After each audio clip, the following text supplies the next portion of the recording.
नमस्कार, उत्तर प्रदेश की तमाम बड़ी खबरों के साथ मैं हूं आपके साथ सुनीता पटेल। शुरुआत करेंगे इस वक्त की बड़ी खबर के साथ। एम्स को लेकर सांसद राहुल गांधी ने पत्र लिखा है। अध्यक्ष केंद्रीय स्वास्थ्य मंत्री जेपी नड्डा को पत्र लिखकर सूचित किया और स्पष्ट किया कि जो सुविधाएं होनी चाहिए, जो भर्ती होनी चाहिए डॉक्टर्स की, उन्हें दुरुस्त किया जाए। तो एम्स को बेहतर ढंग से संचालित करने के लिए एम्स के तमाम पदों को लेकर बीजेपी के राष्ट्रीय अध्यक्ष जेपी नड्डा को पत्र लिखा है राहुल गांधी ने। बटोगे तो कटोगे सवाल पर स्वामी प्रसाद मौर्य ने कहा कि हिंदू, मुस्लिम, सिख, ईसाई, पारसी सभी एक हैं। ये योगी और मोदी की नफरती भाषा है। राष्ट्र की अस्मिता पर सभी एक साथ खड़े होते हैं। बहराइच दंगे में मृतक राम गोपाल मिश्र को गोली कहां से लगी, किसके रिवॉल्वर से चली, ये जांच का विषय है। बिना जांच किसी को आरोपी कैसे किया जा सकता है। और राष्ट्रीय शोषित समाज पार्टी के राष्ट्रीय अध्यक्ष स्वामी प्रसाद मौर्य ने बहराइच दंगे की जांच सीबीआई से कराने की भी मांग की। घटना में भी 33 लोग भेजे गए, जिसमें 4 महिलाएं। उन चारों महिलाओं को भी मैंने देखा, जिसमें एक की उम्र लगभग 65-70 साल है, एक 13-14 साल की लड़की है, एक ऐसी महिला है जिसके 1 महीना का बच्चा है, दूध पीता बच्चा छोड़ के घर गई है, वहां गई, 2 बच्चे, और साथ ही साथ एक महिला अधेड़ उम्र की है, जिनका घटना के वक्त न मौजूदगी है, न लेना देना है। किसी भी सीसीटीवी फुटेज से उनको फोटो देखा जा सकता है, किसी की उपस्थिति नहीं है, उनको जेल भेजा गया। इसी प्रकार से लाला भिस्वा और भिस्वा सरकारी के भी उन लोगों को भेजा गया जिनकी मौजूदगी ही छावनी में नहीं थी। और अब खबर है उत्तर प्रदेश के जनपद महाराजगंज से, जहां पर एक बार फिर कस्टम विभाग द्वारा बड़ी कार्रवाई देखने को मिली। चीनी लहसुन को जब्त करने के बाद उसे कुचलकर जमीन खोदकर नष्ट किया गया। कस्टम विभाग की इस कार्रवाई से खासकर जो चाइनीज लहसुन की तस्करी करने वाले तस्कर हैं, उनमें हड़कंप मचा हुआ है। साथ ही आपको बता दें कि इससे पूर्व भी कस्टम विभाग द्वारा चाइनीज लहसुन को जब्त कर नष्ट करने का कार्य किया जाता रहा है, लेकिन कभी तस्कर तो कभी स्थानीय ग्रामीण जमीन खोदकर लहसुन को चुरा ले जाते हैं। लेकिन इस बार कस्टम विभाग द्वारा तस्करों के मंसूबे पर पानी फेरते हुए इस कार्रवाई से, जहां एक तरफ कस्टम विभाग का मानना है अब लहसुन पूर्ण रूप से नष्ट हो चुका है, तो वहीं चाइनीज लहसुन को दोबारा गड्ढा खोदकर ना चुरा पाने पर तस्करों के मंसूबे फेल नजर आ रहे हैं। पिछले 1-1.5 महीने में काफ़ी जो है निवारक कार्रवाई की गई है, जिसमें लहसुन की काफ़ी तस्करी को रोकथाम के लिए सीजर किया गया था। उसी सीज्ड आइटम का जो है कॉन्फिस्केशन करके डिस्ट्रक्शन करवाया जा रहा है म्युनिसिपल ग्राउंड पे। उसको अभी कुचलवा करके फिर गड्ढे में दबवाया जाएगा। करीब 800 बोरी के आसपास। दिल्ली पुलिस को बड़ी सफलता मिली है। स्पेशल सेल ने मथुरा पुलिस के साथ मिलकर लॉरेंस बिश्नोई गिरोह के एक शार्प शूटर का हाफ एनकाउंटर करने के बाद उसे गिरफ्तार किया। आरोपी लॉरेंस के अलावा हाशिम बाबा गैंग के लिए भी काम करता है, जो कि दिल्ली में जिम मालिक की हत्या में शामिल था। गिरफ्तार शूटर के पैर में गोली मारकर अरेस्ट किया गया। बताया जा रहा है कि इस मुठभेड़ के दौरान आरोपी की तरफ से भी फायरिंग की गई थी। योगेश यूपी के बदायूं का रहने वाला है, जिसके खिलाफ उत्तर प्रदेश समेत कई राज्यों में लूट, रंगदारी और हत्या के मामले दर्ज हैं। पुलिस को उसकी कई दिनों से तलाश थी। इस मामले में और भी कई आरोपी शामिल हैं। मुझे बदायूं से अरेस्ट किया था और यहाँ लिया है पुलिस, और इसमें मेरी टांग में गोली लगी है। वजह ये थी कि मैं गरीब हूँ और मुझे नाजायज सताया गया, मेरे ऊपर मुकदमे लगाए गए और इस तरीके से मैं वहाँ तक पहुँच गया। मैं हाशिम बाबा गैंग में हूँ। अच्छा। वो गैंग भी लॉरेंस बिश्नोई चलाता है। वो तो कुछ लोग बीच में आ रहे हैं, तो फिर कुछ ना कुछ तो होगा ही। वो कोई बाबा सिद्दीकी कोई सही आदमी थोड़ी नहीं था, उसके ऊपर मकोका का केस लगा हुआ है। अब आम आदमी पे तो मकोका का केस लगेगा नहीं। और बताते हैं वो उसके दाऊद से भी कनेक्शन था। इस बारे में तो सर मैं हकीकत बात बताऊं तो सारी जानकारी होती है। मुझे बता झांसी में इंडिया हेट की खबर का बड़ा असर देखने को मिला है, जहां रिश्वतखोर दारोगा पर गाज गिरी। आपको बता दें कि बीते दिनों इंडिया हेट ने खबर चलाई थी कि आदेश कुमार राणा रिश्वत लेते हैं और एक व्यक्ति को धमकी देने का भी ऑडियो वायरल हुआ था। खबर चलने के बाद पुलिस अधीक्षक सुधा सिंह ने दारोगा को निलंबित कर दिया।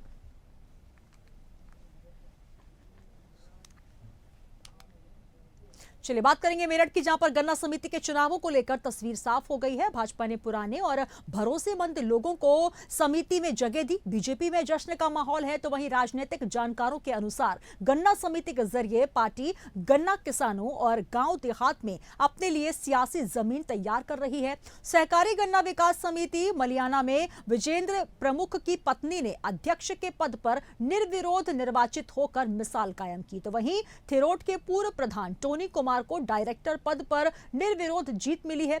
मलियाना समिति में 10 में से 9 डायरेक्टर निर्विरोध निर्वाचित हुए। समिति में सभापति का चुनाव निर्वाचन अधिकारी के निर्देश में संपन्न कराया गया, जिसमें समिति क्षेत्र के 124 गांव में 222 डेलीगेट और 9 डायरेक्टर निर्विरोध निर्वाचित हुए।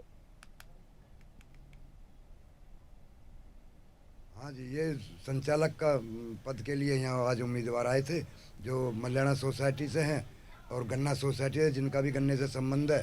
सभी लोग हैं, कुछ पदाधिकारी हैं जो चुनाव लड़ना चाह रहे हैं और कुछ बाकी उनके समर्थक हैं जी।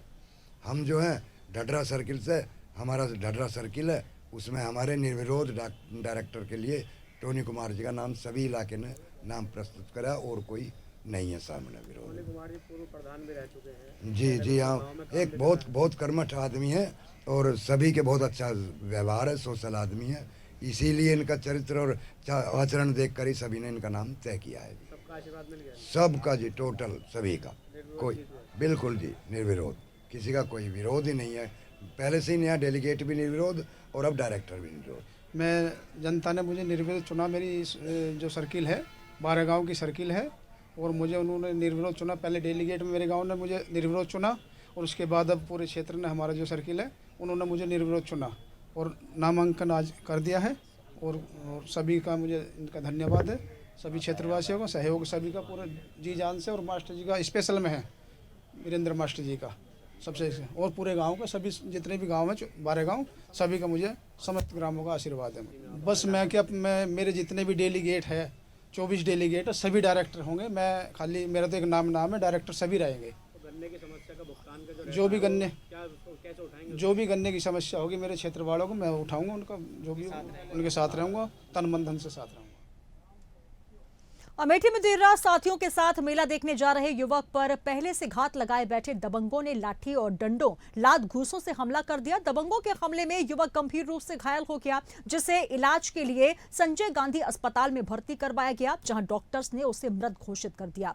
मृतक के पिता की तहरीर पर पुलिस ने 5 नामजद आरोपियों के खिलाफ मुकदमा दर्ज कर आरोपियों की तलाश शुरू कर दी है। तो वहीं पूरे मामले पर मुंशीगंज एसएचओ ने कहा कि पिता की तहरीर पर 5 नामजद आरोपियों के खिलाफ मुकदमा दर्ज किया गया है, आरोपियों की तलाश की जा रही है।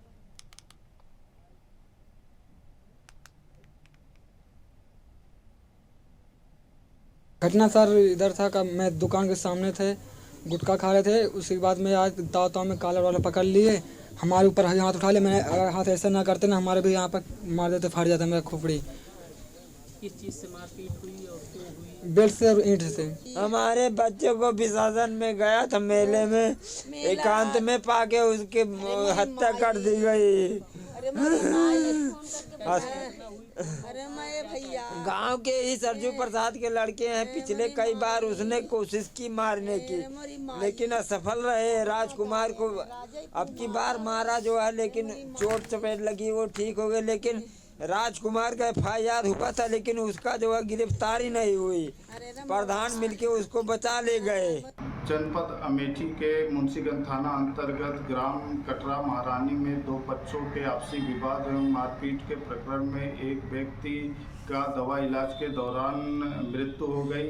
उक्त के संदर्भ में अभियोग पंजीकृत कर लिया गया है। उसमें नामजद 3 व्यक्तियों को हिरासत में लेते हुए पूछताछ की कार्रवाई की जा रही है। विश्व प्रसिद्ध इमारत ताजमहल के अंदर 12 फुट लंबा अजगर देखे जाने पर हड़कंप मच गया। पहलवान सुंदर दुबे ने अजगर को मौके से पकड़कर जंगल में छोड़ा, जिसके बाद पर्यटकों ने भी राहत की सांस ली।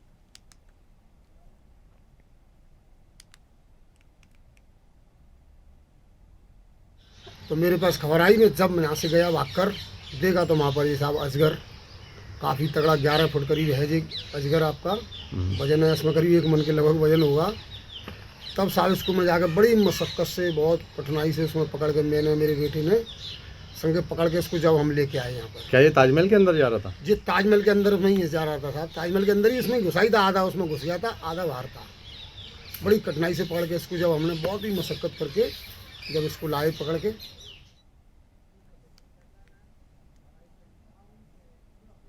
बहराइच के सुजौली में दूसरा तेंदुआ पकड़ा गया। आपको बता दें कि तेंदुए का आतंक रिहायशी इलाकों में लगातार बढ़ रहा है। अब तक आधा दर्जन ग्रामीणों और कई मवेशियों को तेंदुआ अपना शिकार बना चुका है। जनपद बहराइच के कतरनिया घाट जंगल क्षेत्र से वन विभाग ने इस महीने दूसरे तेंदुए को पिंजरे में कैद कर लिया।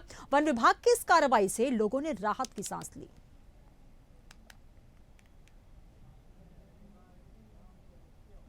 काशी विश्वनाथ मंदिर की व्यवस्था में 2 बड़े बदलाव हुए हैं। पहला, महाप्रसादम का रेट महंगा हो गया है। दूसरा, श्रद्धालुओं के लिए सुगम दर्शन का सस्ता मार्ग निकाला गया है। दरअसल 11 अक्टूबर को अचानक महाप्रसादम बनाने वाली 2 संस्थाओं को मना कर दिया गया। अब इसका प्रसाद आप जो नहीं बनाया जाएगा। वहीं ये 2 संस्थाएं महालक्ष्मी ट्रेडर्स और बेला पापड़ स्वयं सहायता समूह हैं, जो 5 साल से मंदिर के लिए प्रसाद तैयार कर रहे थे। परिसर में रखा हुआ सारा प्रसाद वापस भिजवा दिया गया है।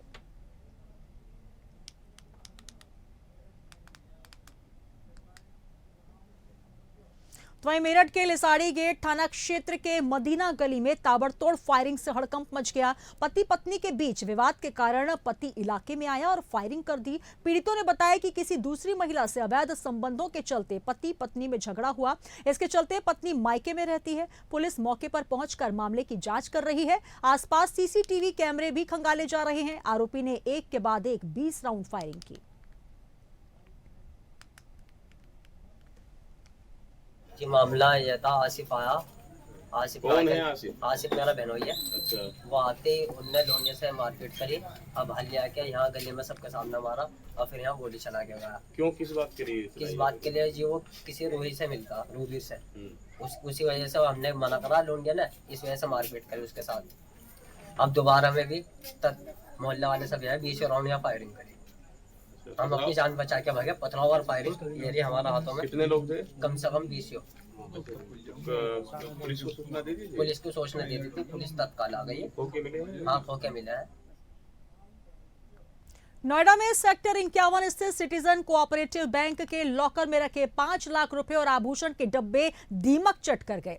लॉकर होल्डर ने जब इस मामले की शाखा प्रबंधक से शिकायत की तो उन्होंने आरबीआई की गाइडलाइंस के हिसाब से मामले में कार्रवाई करने का आश्वासन दिया। शाखा प्रबंधक ने बैंक के सभी लॉकर होल्डर से संपर्क कर अपना अपना लॉकर चेक करने को कहा, जिससे यह पता चल सके कि अन्य लॉकर में भी कहीं दीमक ना लग गया हो। इससे बैंक में अफरा तफरी मची हुई है।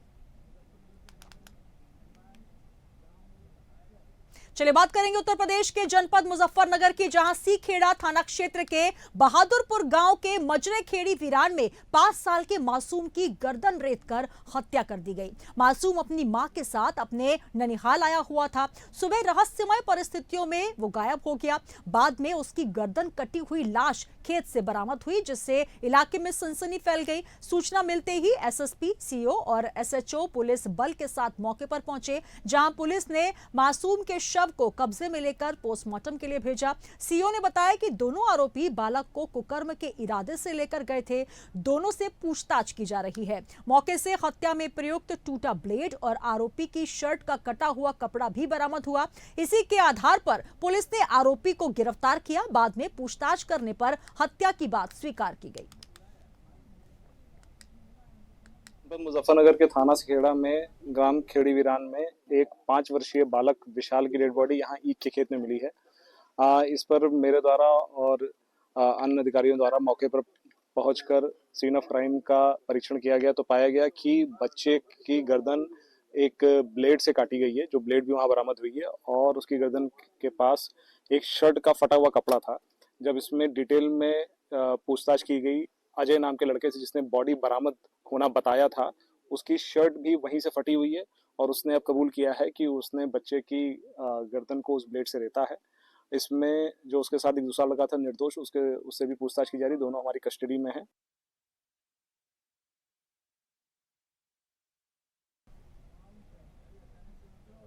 उत्तर प्रदेश की खबरों में फिलहाल इतना ही। देश दुनिया की तमाम बड़ी खबरों के लिए जुड़े रहिए इंडिया हेड के साथ। नमस्कार।